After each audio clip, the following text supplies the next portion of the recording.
Olá, queridos alunos, alunas, estamos de volta para o vídeo 2 da nossa aula 8 de Teologia Sistemática 1. Bem, em se tratando da obra da criação, do ponto de vista criacionista, do ponto de vista cristão, deixando de lado aqui os argumentos da ciência e as várias teorias ao longo da história da existência humana e a sua curiosidade, a curiosidade humana, para saber de onde surgiu tudo e quem fez surgir. Nós, à luz da Sagrada Escritura, da Bíblia Sagrada, da revelação de Deus, afirmamos que Deus é o Criador dos céus e da terra. O estudo sobre a obra da criação deve, portanto, procurar analisar o propósito de Deus nas obras de suas mãos. Ou seja, o universo. Deus não só criou a terra, mas criou também todo o universo.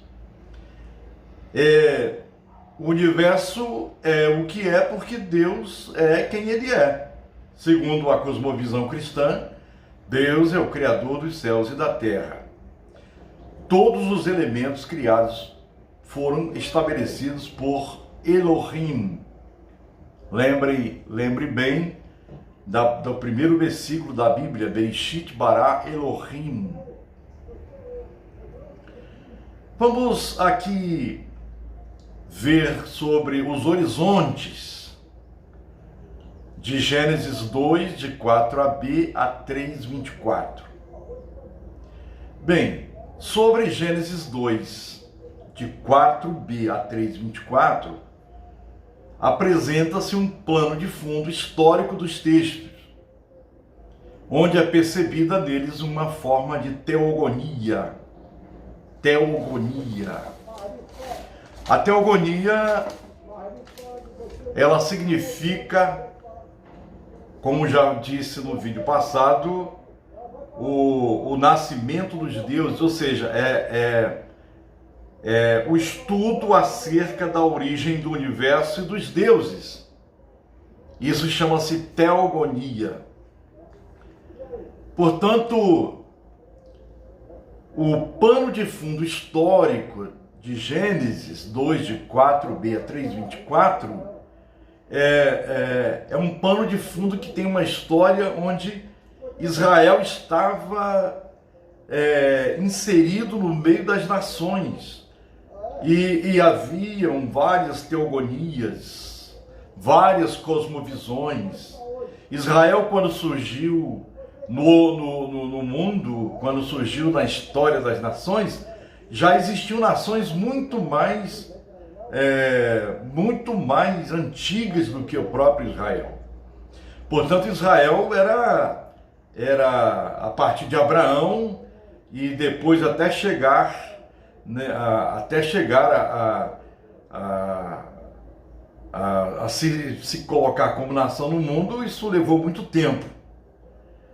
Portanto, o mundo, quando o Gênesis foi estruturado dentro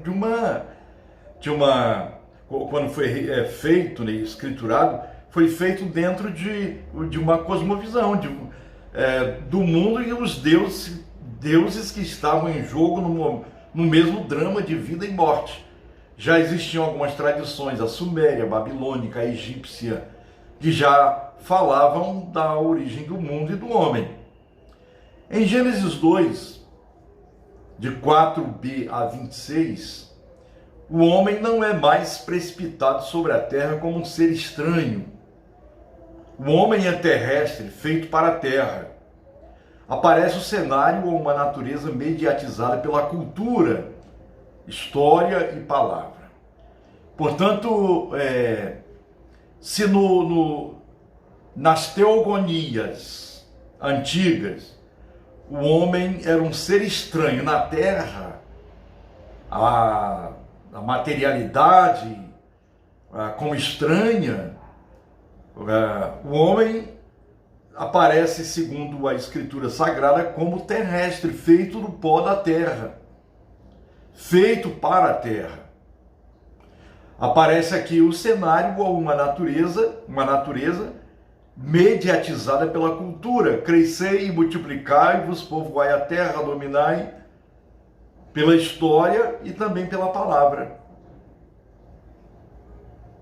Não é um mundo de fantasias, de invenções humanas. Teologicamente, o Jardim do Éden é mais terra promissora e trabalhada do que um espaço cego e primitivo. Nela se abre uma antítese, o conhecimento do bem e do mal. Não é? O homem não é Deus. Quando Deus disse: vocês podem comer do fruto de todas as árvores do jardim, mas da que está no meio do jardim vocês não poderão comer. É a árvore do bem e do mal. Isto é, o homem não é Deus. É isto que o texto quer dizer. Você não pode comer, porque no dia em que você comer, certamente morrerá. Isto é, você não é Deus. E enquanto ele se passa por Deus, quer dizer, é a voz lá da serpente que diz: e como Deus sereis, conhecedores do bem e do mal. E enquanto ele se passa por Deus, suas decisões e seus atos, malgrado que ele elabora, retornam contra quem? Contra si mesmo. Entenderam? Então o relato de Gênesis aí é muito instrutivo. E nós temos que ter essa percepção de que nós não somos Deus. Somos seres humanos limitados, criados por Deus. Quanto ao acabamento da criação do homem, acabamento quer dizer que o homem estava ainda incompleto. Ele só vai ficar completo com a criação da mulher. Então, quanto ao homem da criação, quanto ao acabamento da criação do homem pela criação da mulher, faz que o homem ocupe no coração da criação um lugar central e numa certa medida real. Então o homem e a mulher, eles são grandezas próprias, mas também eles se completam. O homem sem a mulher não é nada, a mulher sem o homem também não é nada. Portanto, juntos eles vão procriar, juntos eles vão criar, juntos eles vão cumprir com a vontade de Deus. Assim o homem pode legitimamente criar. Quem deu nome aos elementos da natureza? Isso chama-se a nominação da criação. Deus permitiu e deu a liberdade ao homem para ele nomear. Isso significa que ele passou a ter poder. Poder não para ser como Deus, mas poder para cumprir a vontade de Deus na história. Mas o homem, mesmo ele tendo esse poder de nominar, ele não é criador primeiro e último. Ele é unicamente criador em situação de resposta. Resposta positiva. Sobre o lado retirado de Adão, da sua costela, tem uma simbologia muito profunda. Simboliza a falta, a abertura justamente na carne. Assim o homem é chamado a uma realidade com suas origens para entrar numa história a dois. Em comunidade, não sozinho. A solidão é o inferno, ninguém faz nada sozinho. O homem precisa da mulher e a mulher precisa do homem. Portanto, quando Adão viu Eva, ele proferiu aquela frase: tu és carne da minha carne, ossos dos meus ossos, carne da minha carne. Portanto, é chamado, a sair de uma história da sua solidão para viver em comunidade. e não sozinho.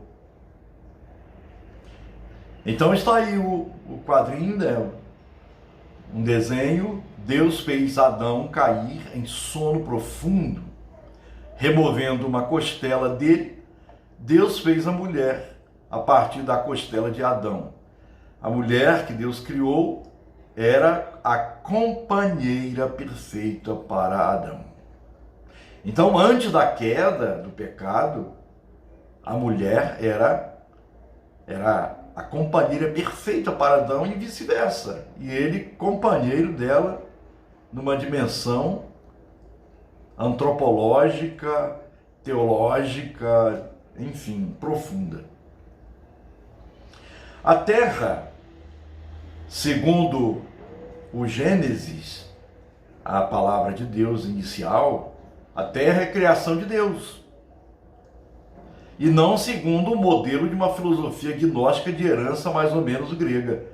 Ora, aqui evoca-se Platão, que eu quero repetir, Platão já ensinava que a terra, a materialidade, não era a criação de um Deus bom, mas de um Deus mau, que ele chamava de demiurgo. Então a terra é a criação de Deus e não segundo o modelo de uma filosofia gnóstica. Aqui o gnosticismo acentuava um dualismo, aquilo que já falei.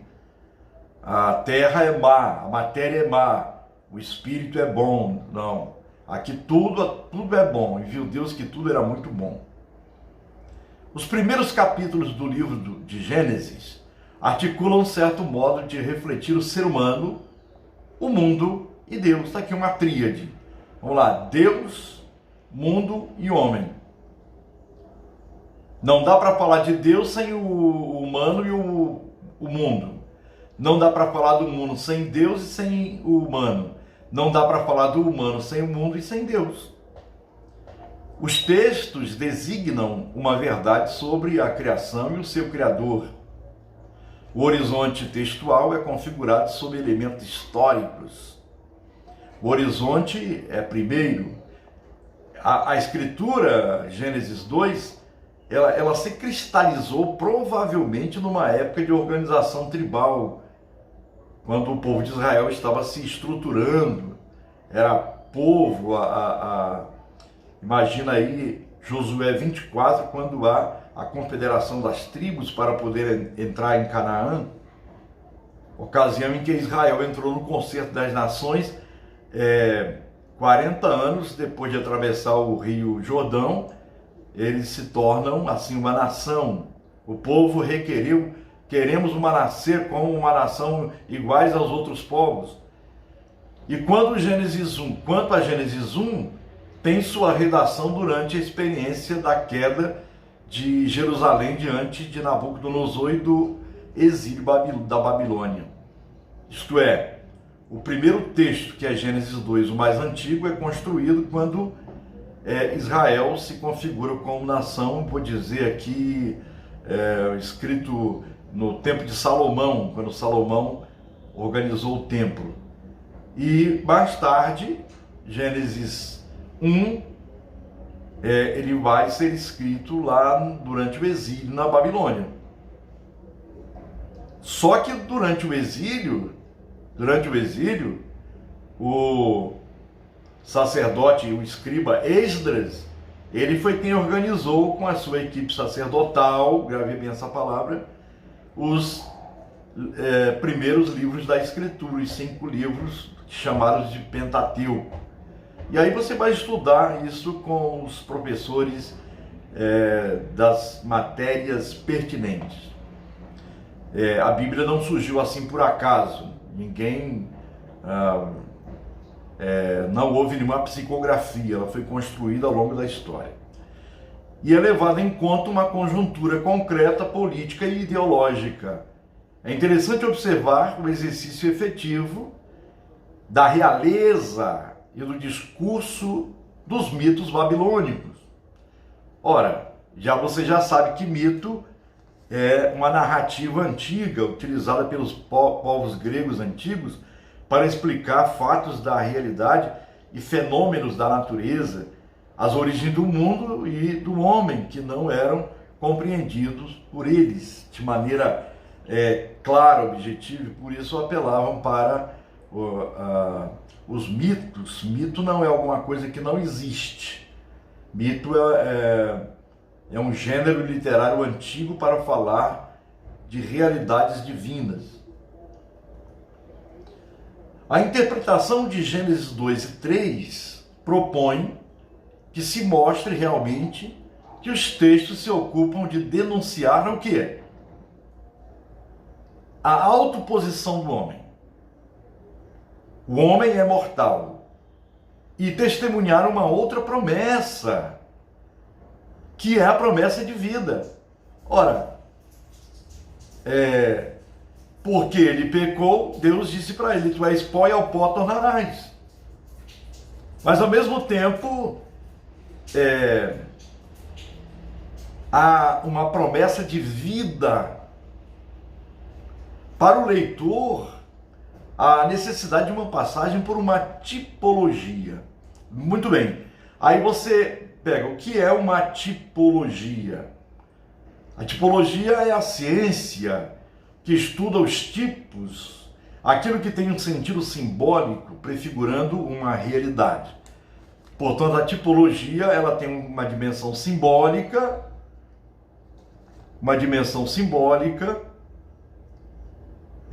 prefigurando uma realidade. Entendeu? Deu para entender aí? Porque acerca do mito das origens, toma para si a forma de uma teogonia. A gente já sabe que teogonia é a história da origem dos deuses e do homem e do mundo, onde a cosmovisão e a concepção sobre os deuses estão no mesmo drama de vida e de morte. Isso nas mitologias da Babilônia, do Egito, da Suméria. A guerra e a violência ocupam o centro da cena. A guerra do bem e do mal. A guerra do ser e do caos. Isto quer dizer que o mal é coextensivo com a natureza da realidade criada. Portanto, a narrativa bíblica ela quebra, ela contradiz toda a realidade mítica ou as realidades míticas das outras tradições. Ela é mais clara. O bem resulta de uma guerra vitoriosa, segundo as mitologias, de um rebaixamento do adversário. Você pode ver isso em filmes, em desenhos animados, em filmes onde há uma luta do bem contra o mal e o adversário é rebaixado, né? Qual o significado dos textos? E aqui vale a pena observar que já estamos entrando dentro da realidade criada, onde existe uma assimetria da criação e sua ordem. Assimetria é tudo aquilo que não é simétrico. Isto é, assimetria significa que tudo é diferente. Então há uma assimetria da criação e sua ordem. É uma criação organizada, mas diferente, mais diversificada. Nada é igual na criação. Vamos lá. Qual o significado dos textos? É que não existe lugar para uma história particular, singular, pois a contingência, a limitação do próprio ser humano fará exceção da totalidade. Então, você há de convir que o homem não é Deus, por isso ele tem uma história particular, ele é contingente, ele é limitado. E aí, isso deve ser compreendido na sua totalidade. Portanto, não existe história, origem, projeto, mas festa, participação nas forças do cosmo, repetição do drama da criação. Os homens são criados para o serviço dos deuses, e de deuses ciumentos em suas prerrogativas. Podem ver lá na mitologia grega, um pacto religa o jogo cósmico ao jogo terrestre, social e político. Por exemplo, o rei entronizado é investido de poder e de representar o centro da criação. Isso quer dizer a soberania de Deus. Desta forma, nasce o mito adâmico. Lembrando que mito não é algo que não existe, pelo contrário. Quando se fala em mito adâmico, muitas pessoas ficam achando que a Bíblia é mito, não existe, não é verdadeira. Não é isso. É que a Bíblia, ela é um livro religioso. Aliás, ela é composta de 66 livros e a maneira de falar é religiosa. Não é uma maneira científica, não é uma maneira histórica, embora tenha tudo isso lá. Tem elementos científicos, tem elementos históricos, tem elementos, vários elementos, mas a proposta, o propósito dos textos não é um propósito científico, mas um propósito religioso. É uma narrativa antiga para mostrar para que o homem pudesse entender como Deus criou os céus e a terra, e o homem também. Pode-se afirmar que o texto bíblico é um texto interpretado. Ele não foi psicografado, mas interpretado.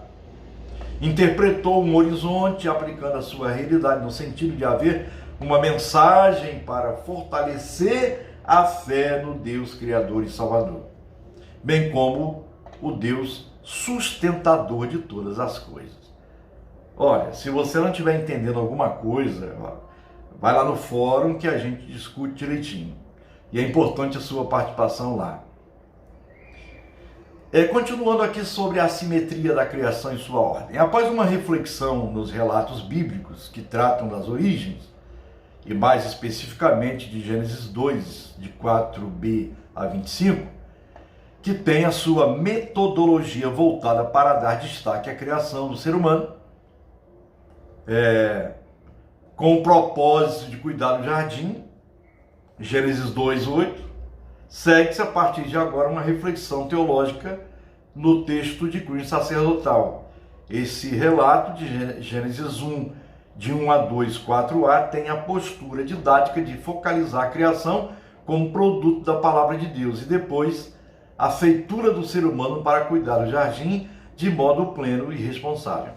Imagina aqui, Gênesis 1, de 1 a 24, de 1 a 2, 4a. Ele começa com Deus dizendo ser o Criador, afirmando ser o Criador e já elencando todos os elementos criados. Gênesis 2, que é o texto mais antigo, ele já começa com a criação do homem. Portanto, aqui tem um dado antropocêntrico e aqui um dado cosmocêntrico. Vamos lá. 2 relatos da criação. Vocês vão perceber esses 2 relatos da criação quando vocês estiverem estudando o grego, o hebraico. Quando, por exemplo, no Gênesis 1 fala de Elohim, a partir do Gênesis 2 fala de Javé, aquele tetragrama inefável, Yod-Rei, Vav-Rei. Depois é que o sacerdotal ele vai unir os dois. Aí fica Javé, Elohim. Só vocês vão perceber isso muito bem quando estiverem lendo a Bíblia hebraica. Os 2 relatos da criação são diferentes. E o que significa é a não existência de uma representação de cunho pré-científico do universo. O que se destaca é a proposta teológica dos textos. Tem a ver com a genealogia histórica. Um enfoque no que concerne a criação como obra de Deus e não fruto do acaso. Então, os 2 textos, eles falam que Deus criou, que nada surgiu por acaso. De um Deus que cria mediante o modo de separação. Então ele separou, está tudo lá separadinho, está organizado, instituindo um espaço ordenado, sendo esta postura enfatizada pelo relato de cunho sacerdotal, como já falei. Prosseguindo, eu tenho aqui o quadro que estou apresentando para vocês dos dois relatos da criação. O primeiro relato da criação vai de Gênesis 1 a 1:31, 2:4, 1:4, de 2 de 1 a 4. O segundo relato é Gênesis 2, 4b a 25. Então você tem aí 3 divisões. Sucessão cronológica, Gênesis 1 narra a criação do mundo e do homem em 6 dias, de 24 horas, cada um com manhã e tarde, certo? O segundo texto, que é o mais antigo, fala de um só dia, no qual o Senhor Deus criou o céu e a terra. Já tinha observado esta diferença? A Gênesis 1, Deus criou o mundo em 6 dias. 6 dias de 24 horas. E Gênesis 2 fala de um só dia no qual o Senhor Deus criou o céu e a terra. Cosmogonia. Você sabe que a cosmogonia, ela é um conjunto de teorias, doutrinas, princípios ou conhecimentos que se dedicam à explicação sobre a origem do universo. A cosmogonia de Gênesis 1, ela é aquática. Tudo vem da água, do oceano primordial, espécie de ilha no meio do mar. E o segundo texto fala da cosmogonia terrestre. Tudo vem da terra. É uma espécie de oásis no meio do deserto. Já tinha observado isso? E a terceira classificação é que há uma ordem da criação. Gênesis 1 começa pela criação dos seres materiais para pôr o homem como a coroa de toda a obra de Deus, feita para o mesmo homem. E no Gênesis 2 começa pela criação do homem, para mostrar que é a obra mais importante de Deus e que tudo o resto foi criado para ele. Então é interessante ver este quadro demonstrativo aqui da criação, tá bom? O relato de Gênesis 1, de 1 a 2, 4a, apresenta uma profunda mensagem. Essa mensagem contém um ensinamento sobre um grau de mediação profundamente refletida. Não foi psicografada, mas refletida, porque é afinada e concentrada sobre o essencial. Isso tem a ver com a criação estabelecida em 7 dias, sobre um plano de fundo, de abismo e trevas, constituindo-se um paradigma cósmico sob uma genealogia histórica. Isso mostra que há um Deus que estabeleceu a criação mediante um modelo de separação, tudo organizado, que contém um tempo e um espaço de forma organizada. Essa ordem da criação se projeta para frente. Esse sentido que se acha decifrado no coração da criação, mediante o relato, é de que ela própria, a criação, existe sob forma de uma estrutura que possui uma base de exterioridade e se mantém no grau de uma diferença perpetuamente reafirmada.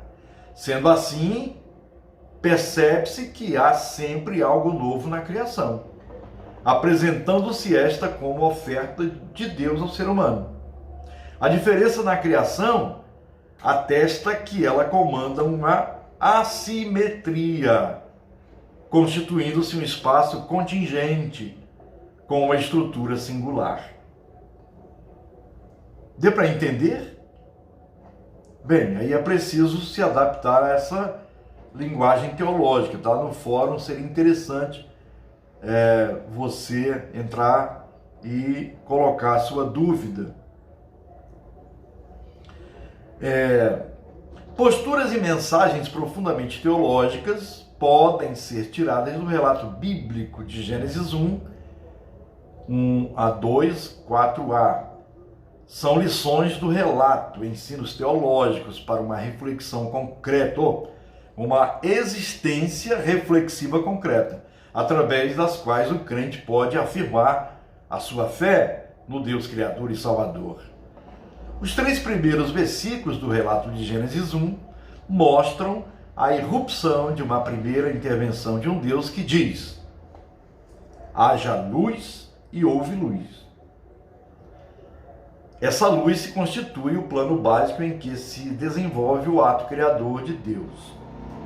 Certa feita, eu era bem jovem na escola dominical e o professor estava ensinando sobre a existência dessa luz lá no Gênesis. E ele disse que essa luz aqui era Jesus Cristo. Ele fez uma correlação abrupta. E aí eu perguntei para ele: se Deus criou aqui a luz, vamos lá, partindo para o relato bíblico, e lá depois ele diz que criou o sol e a lua, então que luz é essa? Aí o professor, na época, isso faz muito tempo, ele ficou enrolado. Já foi aplicando a Cristo. Aí não me convenceu, porque a lição, ela tratava deste aspecto da criação enfim, de criação mesmo, de elementos naturais. E aí ele ficou até aborrecido comigo, eu era muito jovem, então eu fui procurar o pastor. E eu perguntei: pastor, que luz é essa aqui de Gênesis, se lá na frente está escrito que Deus criou o sol para governar o dia e a lua para governar a noite? Ele falou: Nelson, aqui é a luz cósmica, é o universo. Então, quando fala aqui, diz haja luz e houve luz, é porque Deus estava criando todos os astros. Aí, como eu estava estudando na época ciência na escola, aí eu compreendi. É por isso que é interessante nós estudarmos a palavra de Deus e também ter um contato com as outras ciências. No versículo 1 de Gênesis 1, consta: no princípio criou Deus os céus e a terra. Esta oração sempre concedeu lugar a muitas disputas gramaticais e teológicas. Pergunta-se: é apenas uma frase independente do contexto? Muitos estudiosos a contestam. A contestação se dá mediante uma subordinação circunstancial de tempo, podendo ser traduzida assim: o dia em que Deus começou a criação dos céus e da terra. Portanto, para os melhores exegetas, a melhor tradução é esta: o dia em que Deus começou a criação dos céus e da terra. A expressão tem seu pendor para o versículo 3, onde se encontra a palavra divina que afirma a criação de luz. Já o versículo 2 consta como um inciso: a terra, porém, estava sem forma e vazia. Também há uma estrutura paralela, constante no início do relato de Gênesis 2, o dia em que o Senhor Deus fez a terra e o céu. Gênesis 2, 4b. Não havia nenhuma planta do campo na terra, versículos 5 e 6. E então formou o Senhor Deus ao homem, versículo 7. Pode-se deduzir dessa estrutura o seguinte: um anúncio que se apresenta mais ou menos como inscrição, mas que não aparece inserida num drama temporal. 2. Um inciso precisamente como plano básico sobre o qual vai sobrevir o ato criador. E o principal, número 3, a intervenção de Deus sobre o qual comporta todo o assento e que se dá como irrupção, cesura e inauguração. Então, a irrupção de Deus, cesura que é separação, e a inauguração. A inauguração é de tudo pelas mãos e pela boca de Deus.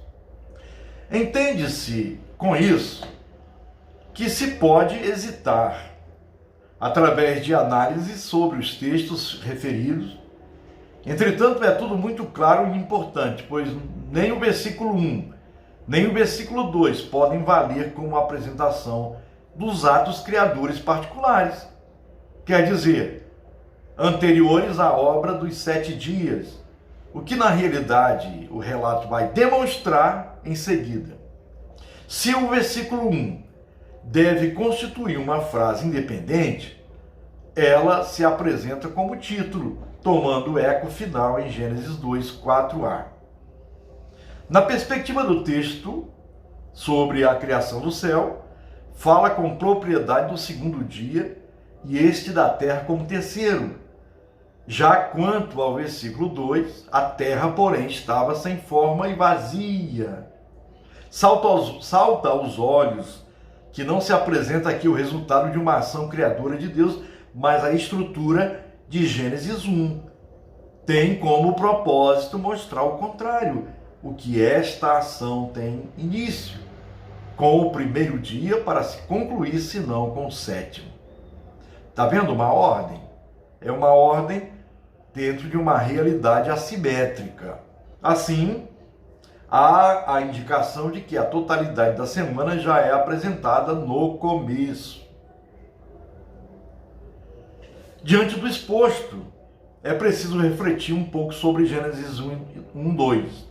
O texto fala de uma terra o quê? Sem forma e vazia. Confere? Fala de trevas, fala de abismo, massa líquida.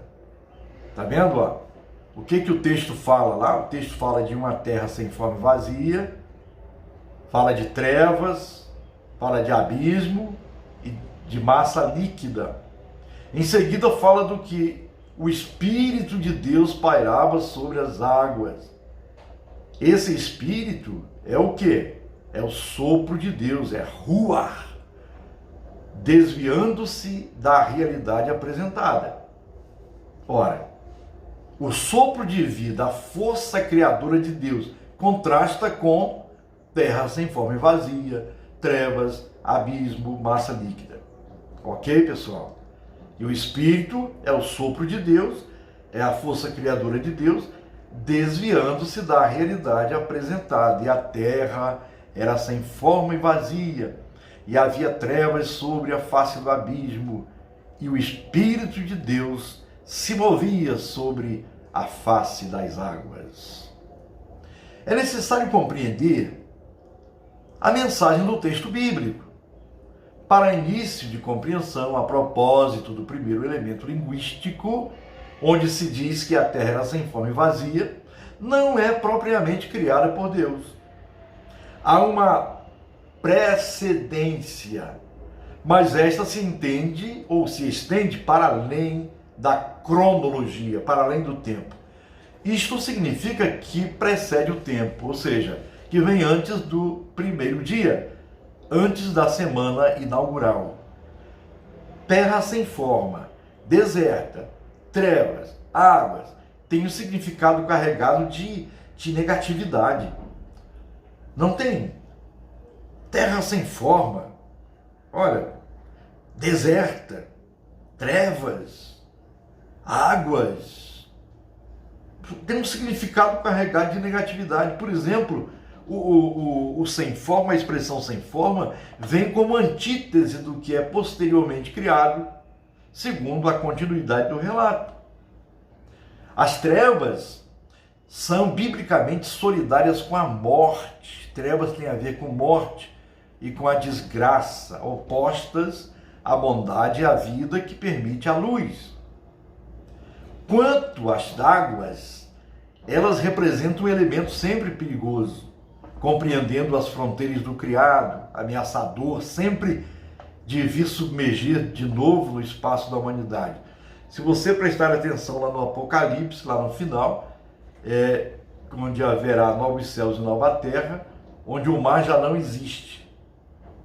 É interessante que no relato do Apocalipse o mar não vai existir, porque o mar ele representa perigo, águas aqui representam elemento sempre perigoso. Assim é constatada essa realidade negativa, dos sentidos mais profundos do termo ou dos termos apresentados. Foi necessário afirmar que essa realidade não ficou estabelecida a partir da criação, como esta de que a intervenção de Deus põe fim. Ela é colocada radicalmente sob o sinal do passado. Portanto, era sem forma e vazia, havia trevas. Isso é deixado de lado, realidade de que a esta Deus diz seu não de modo profundo. Haja luz e houve luz, e depois todos os elementos naturais. A realidade negativa em questão não desfruta da verdadeira positividade. Teologicamente, pode-se e se deve dizer que essa situação é propriamente compreendida de nada ter a falar. Este é um julgamento teológico. Sendo assim, tem parte ligada a um momento de instauração, segundo a semana inaugural, e que se pode compreender o ser em termo de vitória. O redator sacerdotal é fortemente polêmico em apresentar um Deus que criou tudo soberanamente e que a criação não deve nada a uma matéria ou a um jogo de forças que pré-existiram, segundo relatos míticos de certos povos do passado, como já vimos anteriormente. E que nada permanece senão Deus, que institui vitoriosamente a criação no grau de um limite fundamental imposto no caos. É necessário entender que Gênesis 1 se insere na oposição caos-cosmos, contra uma certa tradição metafísica que vem junto da expressão creatio ex nihilo, mas esquecida no contexto em que aparece. Sob essa investigação teológica, a criação, conforme Gênesis 1, é essencialmente cesura, separação. Isto é, está separado, cesura, separação daquela realidade negativa, e agora tem uma realidade extremamente positiva. Se no passado era trevas, era caos, era águas, era, enfim, tudo de negativo, agora é luz, é tudo que brota, que vem da água, que vem, enfim, da palavra de Deus, que tudo é criado, e também o homem e a mulher manufaturados por Deus. Aí se torna uma realidade maravilhosa. Bem, meus prezados alunos, na próxima aula, que será a penúltima, será concluída esta aula. Vai para a aula, aliás, a matéria. Nós vamos para a aula de número 9. A última aula. E nós vamos encerrar, e depois você terá um período para rever as aulas ministradas e responder aos questionários. Então isso é uma orientação da coordenação de teologia. Você vai ter um período para fazer uma recapitulação das aulas, fazer os questionários, aquilo que você não fez. O professor estará no fórum interagindo com vocês. Sobre esta modalidade de aulas online, é preciso aguardar as próximas orientações da direção da FAECAD, com base em pronunciamentos do MEC. Nós não sabemos até que ponto vai esta pandemia. O mundo está em ebulição. Vocês têm ouvido notícias. Agora reacende-se o racismo nos Estados Unidos. Esse problema do vírus, das enfermidades. Eu espero que você esteja bem. Espero que você continue orando e perseverando. E certamente nós venceremos esta batalha. Um grande abraço a todos, fiquem na paz e até a próxima aula.